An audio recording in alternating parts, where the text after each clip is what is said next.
All right, I think we're ready to go. So hi, everyone, again. Thank you for joining us today to learn about one of the fastest growing fraud types in the world right now, authorized push payments fraud. My name is Dan Greengarten. I'm a product marketing manager at DataVisor, and I'll be your host today. Let's move to some housekeeping items. As always, the webinar will be recorded, so you will receive a link to the recording after the webinar. The audience is muted to ensure best experience for everyone. You can interact with us via the Q&A panel, and we encourage you to submit questions to which we'll get at the end of the webinar and address them. Next slide. I'll quickly provide a short introduction to DataVisor for those unfamiliar with us. DataVisor provides an end-to-end fraud and risk SaaS platform that is powered by AI and advanced machine learning, enabling financial institutions and large organizations to combat different types of fraud. DataVisor empowers its customers to fight fraud in a much more proactive manner with automation, efficiency, and scalability, and is recognized by Datos Insights as the best transaction fraud monitoring and decisioning solution in 2023. Let's move to the agenda of today's webinar. We'll kick things off with the introduction to APP fraud. We'll share some stats and the latest trends. Next, we'll dive into mitigation strategies. So in this part, we'll discuss the strategies and best practices in fighting APP fraud effectively. We'll also provide an example to illustrate that. The third part will be about regulatory landscape. We'll discuss the current regulatory environment in the US and the UK, and where are we heading from here, where are we heading in the future. And lastly, we'll wrap with a Q&A session. Next slide. All right, so with that, I'm excited to pass the mic to our speaker, Hao Li, our VP of Customer Success at DataVisor. Hey everyone, it's my pleasure joining this webinar today to talk about one of these very interesting new topics in the fraud industry, right? APP fraud. My name is Hao Li. I'm the VP of Customer Success of DataVisor. I've been with the company for about 8 years at this point, right? My team supports different customers in different industries to leverage the DataVisor product and solutions to tackle different types of fraud, right? In the past 2 years, we definitely have seen an increasing trend, right, in our customers talking about this APP fraud, and we actually have been helping them, right, to use our platform to defeat many of those ongoing attacks. So today, I'm very glad that I can share some of our learnings and perspective on this type of new fraud. So first, right, in the first section, as Dan mentioned, we are going to take a look at the scheme, okay, and also the background and the problem itself, right, around this new type of fraud, APP fraud. So authorized push payment fraud, right, itself, right, is a newer term, right? But if you look at under the hood, right, what is happening out there is actually a very similar scheme, right, compared to the more traditional scam-based money movement fraud.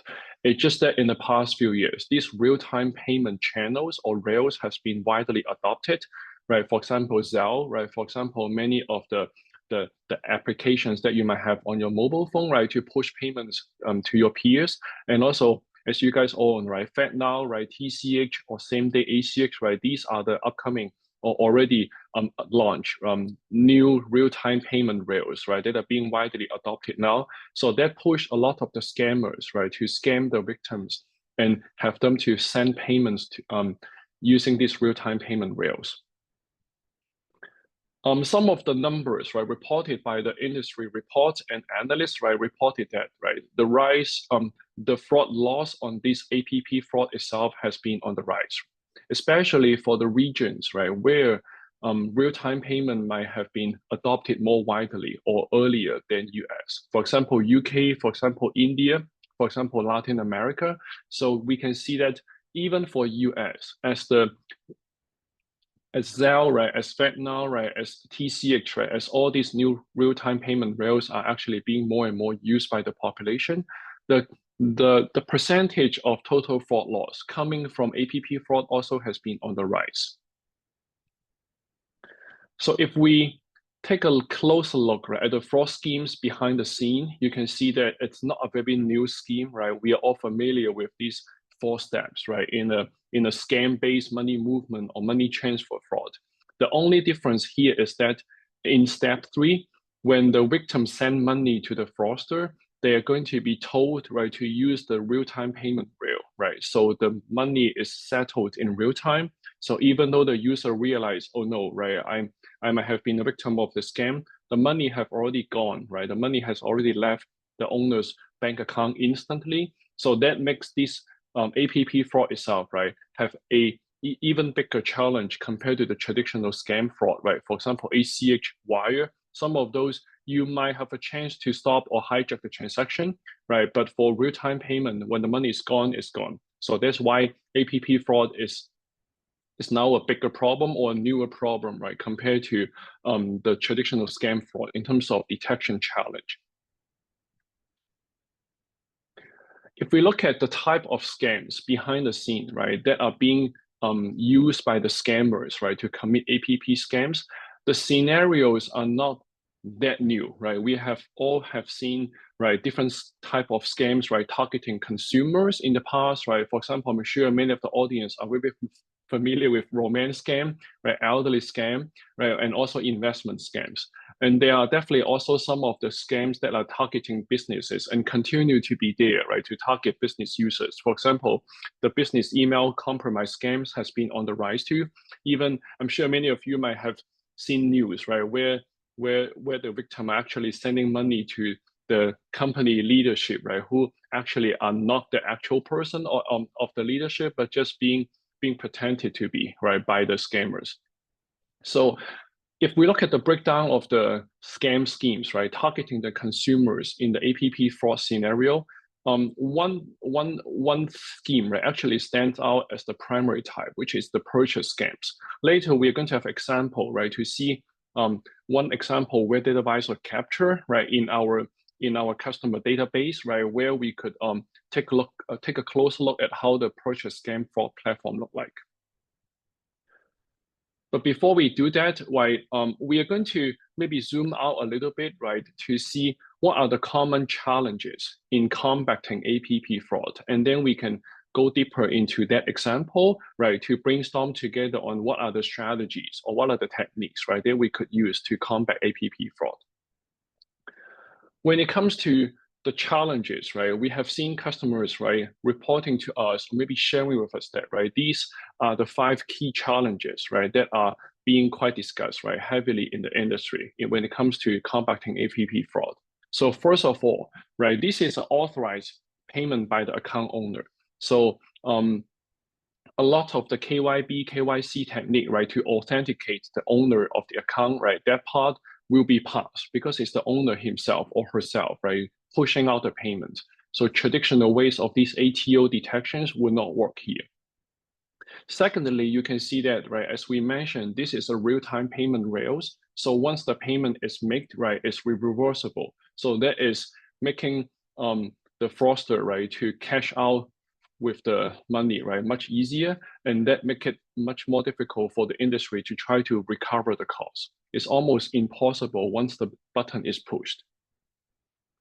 Often we also see that a lot of the APP fraud, right, they're trying to make the value of the transaction itself to be under the radar, right? So they try to not make a very high profile big purchase, right? It's actually many of the day-to-day purchases, right, like purchase scam is a good example that are contributing to a lot of these low value, right, but big volume of transactions.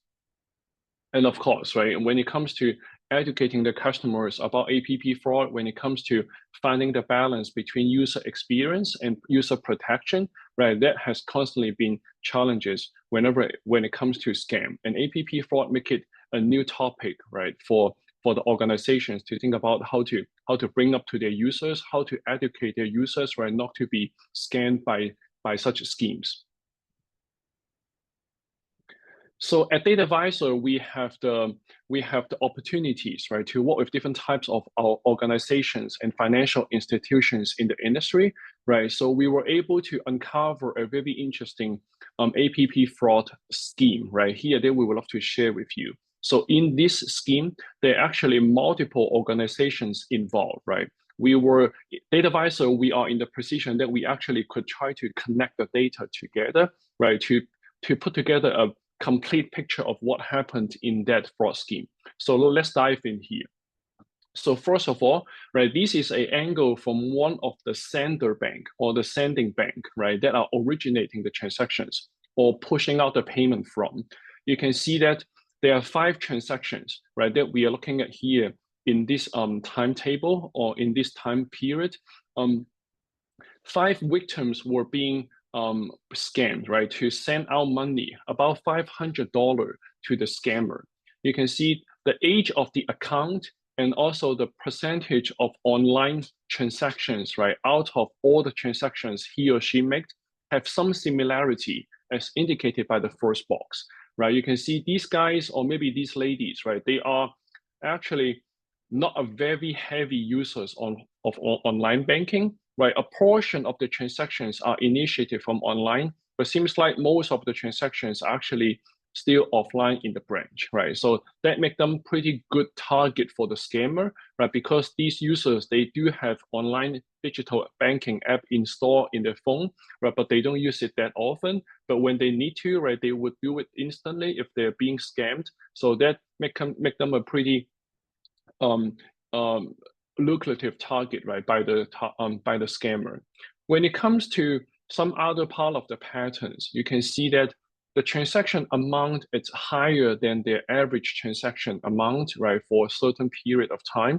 And there are some patterns in the transaction amount. They're not identical all the time, but you can tell if you have a holistic view here in the table, you can tell they are kind of in that range under $500, but trying to be close to that limit. So some of the rules, right, could be maybe bypassed, right, if they're right just a little bit below $500. One very important patterns that we uncover here, right, and we are seeing that more and more recently, is that you all know that in the real-time transaction or the RTP, like a payment rails, right, they usually would love to get a transaction memo, right, from the sender. And this transaction memo happens to be very similar in terms of what kind of reasons they're using, right, to try to scam the users. You can see it's all about electronics promotions, right? Even though the wordings are not exactly the same, but if you look at them all together here, you can tell there are clearly some subtle patterns, right, that could have been caught by a model or by maybe like an AI tool, right? If we have the natural language processing, right, or some of the AI or Gen AI, right, capability in the model, then these subtle pattern could have been caught, right, by the model in real time and could have stopped these transactions. So that's a topic that we would love to maybe also open up for later Q&A and discussions. Is about the use of Gen AI, right, in this type of APP fraud. Clearly here, Gen AI might have been used, right, to create some deep fake patterns. So the transaction memo are not identical, but they actually have some slight variation from each other. In the next slide, here is another part of the same attack. Okay, in this part, right, it's actually committed or it's actually seen from an angle of a different sender bank. This bank, they actually saw 4 transactions. And these 4 transactions are coming from 4 different victims, right, across the country. You can tell there are also some similarities here again, right, among these profiles, right? You can see the account age, you can see these guys, these users, right, they're actually even less, right, have even less percentage of online activities, right, in terms of banking activities. So they tend to use the offline services in person, right, more than the previous group of victims. These one, they were from the 2023 holiday shopping season. So we can tell that they might be scammed, right, or they might be reached out by the scammers, right, to try to purchase some gift card, right, at some kind of discount. So the transaction memo also uncovers some of those patterns here in what they mentioned in the memo. Again, right, this is also maybe part of a deepfake, right, algorithm, right, they try to guide the victims to put in some transaction memo there, which don't look exactly the same, but the meaning of it, right, if you look at the natural language processing perspective, right, they clearly could be captured by some of the AI model. So those two were 2 rings, right, in this bigger attack, right, that we have observed and put out here as examples. But what makes it even more interesting is that data advisor have the opportunity, right, to follow these transactions because we also work with the network and also the receiver bank here, right, in this attack. So we are able to even look at more interesting patterns, right, in the recipient populations or the scammers, right, network here under this attack. You can see that those two receivers, right, or recipients that we have seen in the previous examples, they're actually part of a even bigger network, right? They're just 2 of the 5, right, as shown here in the table. Somehow, right, you can tell that, right, if you don't look at their if you look at the original transaction amount or the different schemes, right, if you focus on their behavior patterns, you can tell a lot of more interesting patterns that could group them together. For example, IP itself, right, is a very important signals. You can see that they actually are sharing a handful of IPs to be used interchangeably, right? And you can see from a behavior perspective, right, some of the columns later in this table, you can see there are very interesting patterns. So each of them, they receive about 70-ish, right, transactions inbound in a 10 days period, and they make about 8 or 7 transactions outbound, right? You can see that ratio already have some constant pattern here. It's usually about 9-to-1, right, from an inbound versus outbound perspective. And one very important signals that we found to be useful in capturing these type of APP fraud is we look at these scammer accounts inbound transactions dollar value, and then we look at metrics like maybe standard deviation, right, to see whether they are quite uniform in terms of the amount of dollar, and that could help us further confirm that these accounts, they're not used to do regular transactions, right? They're the account that they're supposed to be receiving this payment from the victims, and then they're going to push the money out, right, to the ultimate owner or the controller of this whole fraud scheme. So the graph on the right side kind of identified, right, even more scammer accounts in this fraud ring, and you can tell that they ultimately push the money to one final beneficiary, right, of this whole attack. So some of you might have seen similar patterns, right, on networks like this, right? Actually, this is actually matching a lot of the characteristic of a Mu network. So that's why if we think about this from a compliance risk perspective, right, the receiving bank, right, even though they're the one who gets the money, they do have some compliance risks, right, if they don't identify this network on time and proactively. So thinking about how do we combat the APP fraud and detect them, right? So we definitely can look at this topic or this question from the sender bank angle and also from the receiver bank angle in a different ways. So first of all, right, let's look at it from the sender bank's perspective. When we work with the sender bank, right, who are trying to tackle this problem, they usually mention these 3 main challenges or primary challenges. The first one is they traditionally, right, they don't have a very powerful platform, right, to combine the data sources together to provide a holistic views of the account. So they might be using traditional rules engine system, right, that might be looking at just one specific transaction at a time, and they don't have a way to connect all the accounts behavior together. So we suggest that, right, in order to combat APP fraud, we suggest organizations, especially the sending bank, right, to consider building some centralized intelligence system by orchestrating different data sources together into one platform. So the data scientist team, so the fraud analyst team are empowered to do more comprehensive analysis. Another part of the challenge is about anomaly detection. So in order to detect anomaly, right, of the behavior of the users, right, we do need to have a powerful platform to build the baseline behavior of each individual account first, right? We need to look at how many transactions these users usually make on a monthly basis. What's the regular amount, right? What kind of company or individuals, right, these users push money out to? So these are the baseline, right? We set up that profile of the account as the baseline. And then when there's a new transaction coming in, we could kind of calculate the distance, right, between this new transaction and the bulk, right, of the baseline behavior. So that's how a lot of the AI-based machine learning tools, right, are coming into play here. We recommend, right, organizations to think about whether your machine learning models or whether your advanced analytical tools, right, in place could help you identify such out of pattern, right, transactions, right, when it compares to the baseline of each of these individual account profiles.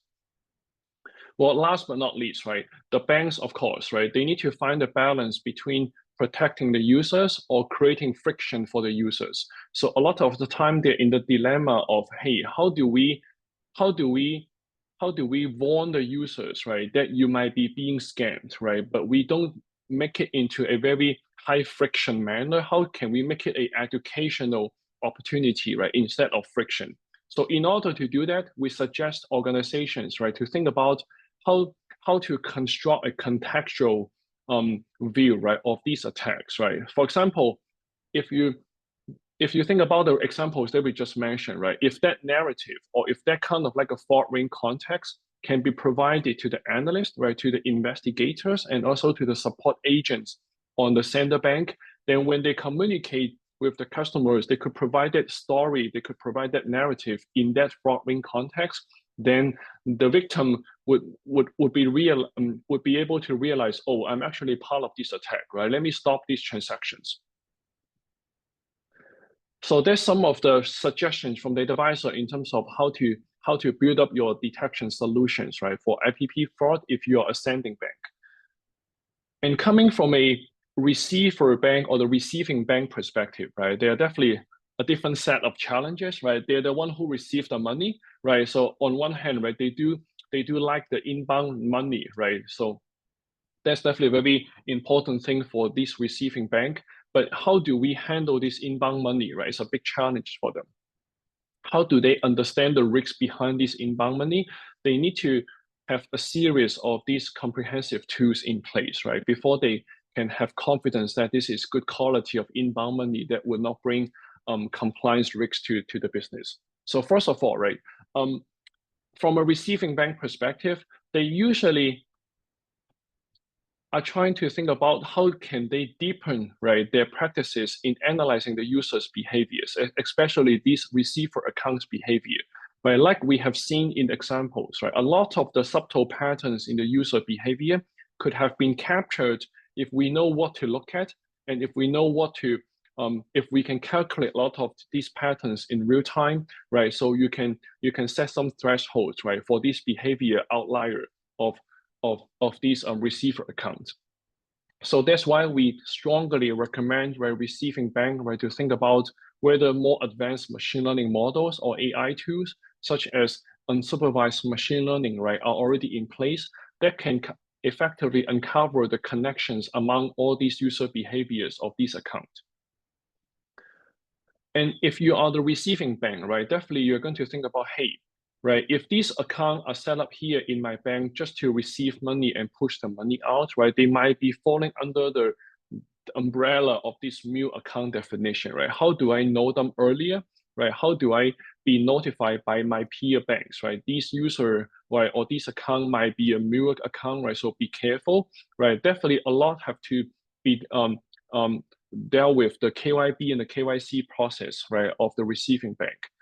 It's actually not easy to use KYB, KYC signals to identify mule bank, mule account opening, but we do believe that, right, as this problem evolve, right, many of the signal providers and also many of the industry-wide collaboration project will be able to provide a more comprehensive list, right, of these high-risk maybe individuals for mule account opening. And last, right, but not least, of course, right, compliance risks, right? It's maybe even the biggest factor here in the picture of a receiving bank. So we do feel like having a linkage analysis, right, to such as maybe knowledge graph, right, that you can be shared, right, between the fraud team and the AML team. So at least the receiving bank are aware of the potential or the subtle connections among the accounts, right, would be very important for the receiving bank to manage the risks, right, behind these all inbound transactions. as I mentioned, right, there are a lot of industry collaborations that are being discussed, right, in the market here to talk about how to share more of such like a global, like a high risk account, right? So I'm sure many of the audience here have been part of discussions, right, of these projects. So in the last session here, right, we do maybe want to spend 2 minutes, right, to quickly look at how are the regulations looking like in terms of protecting users on APP fraud and setting up the regulatory rules here for the banks, right, to protect their users. So in the US, right, unfortunately, at this point right now, right, there's no active regulations in place, right, that protect the victims, right, from authorized payment. So that's why if you are the victim that are being scammed to voluntarily push out the payment, right, voluntarily, right, there's no actual protection here, right, that are required by laws. So that's why it's on the rise problem. But the good news is that, right, since adoption of new real-time payment rails, right, in the past few years, we are seeing the trends are going right to protecting the consumer or protecting the users more and more. For example, there are many Congress hearings that you guys might have seen in the news that actively talking about how to protect users, right? For example, Zelle has actually launched some programs, right, in 2023 to provide stronger protections to the consumer for reimbursing them for these APP fraud and specific type of scam scenarios. If we look at some of the other countries, right, who adopted real-time payment earlier than US, you can definitely see a more promising trend, right? Starting in October 2024, right, UK will start to require the receiving bank and also the sending bank, right, to split the cost and reimburse 100% of the consumer's loss, right, in terms of APP fraud schemes. So that actually add a lot of confidence, right, to the industry that if UK is already moving to that direction, definitely other countries might be following. So the overall trend here from a regulatory perspective is the consumer will be better protected while the banks will be having higher and higher pressure to employ maybe stronger protection measures in place, right, to make sure they can fulfill these requirements. I think that kind of wraps up the presentation part of this webinar. Thank you so much for listening in. Right, maybe we can take a few questions from the Q&A section, and we can do more free discussion, maybe offline. So Daniel, do you see any interesting questions that we can take from the room, please? Yeah, can you move to the next slide just quickly before we move to sure. the Q&A? Yeah, just want to share our survey. We really want to get feedback directly from the audience. So we would truly appreciate it if you can spare a few moments after the webinar. The survey is very short, 1 to 5 minutes. It wouldn't take you a lot of time. Let's move to the next slide. I still have the QR code and the link for the service, so you can access it while we go to the Q&A. So yeah, we had a few questions. We won't get to all of them. If we don't get to your question, we'll definitely follow up afterwards. So the first one we got, Sean is writing, I know AI is total buzzword, but it's becoming more and more advanced. How do you see the next gen AI being leveraged by fraudsters to scam victims? Can financial institutions also leverage next-gen AI to combat fraud? I'm sure a combination of AI, machine learning, and rules would be essential for a full fraud platform. Yes, definitely. As you might have seen in that example, right, we believe that the transaction amount and the transaction memo, right, and also the whole fraud schemes itself, right, are actually being well designed or better designed now by the Gen AI. They don't make the same narrative all the time. They make some specific changes, right, to the template. Right, nowadays there are even voice, right, that could be generated by programs, right, to call, and it's like a conversation AI, but used in a fraud scam way, right? So we have definitely seen some of those techniques are being used by the fraudsters. In terms of combating with those, right, we DataVisor, we have seen progress in our own models and also some of the other peers models, right, in terms of using Gen AI, natural language processing, to try to decipher those subtle patterns, right, that could have exposed, right, and then we can use Gen AI to combat AI. I would say that would be the theme for this year, for next year, for the near future, is how do we collectively think about using AI to combat this AI-based fraud? All right. We'll get to one more question, so we'll end, I think, 2-3 minutes after our time. And if you can stay, we would appreciate that. So the next Sure. question, authorization is done by the sender, but can the transaction be stopped if the receiving bank suspects and flags the transaction as fraudulent? We usually don't see the receiving bank actually stop or interdict that transaction in real time, right? That transaction will be still settled, but if the receiving bank, right, are getting alerts from the sender bank or from their own in-house system that this is a high-risk inbound transaction, we do see the receiving bank are having some programs to more proactively handle these. Right. Thanks, Hao. Let's move to the next slide. And again, if you ask questions and we didn't have time to get to it, we'll follow up with you afterwards. Before we wrap up, just if anyone from the audience is attending FinTech Meetup next week or someone you know is, we would love to meet you in person. We will be in booth 718. You can just stop by or book a time on our website. The link to the event page is at the bottom of the website. You can find it there. We'll also share it afterwards in our emails. And next slide. Yeah, just want to thank all of you for investing your time with us today. To you, Hao, I appreciate you taking the time and sharing your expertise and insights. If you want to reach out, you can use the email. You can do it via the website. You can contact our sales or request a demo via the website. I hope to see all of you in future sessions. Have a great day, everyone. And thank you for staying 2 minutes after the webinar ended. Thank you, everyone. Have a good day. Bye.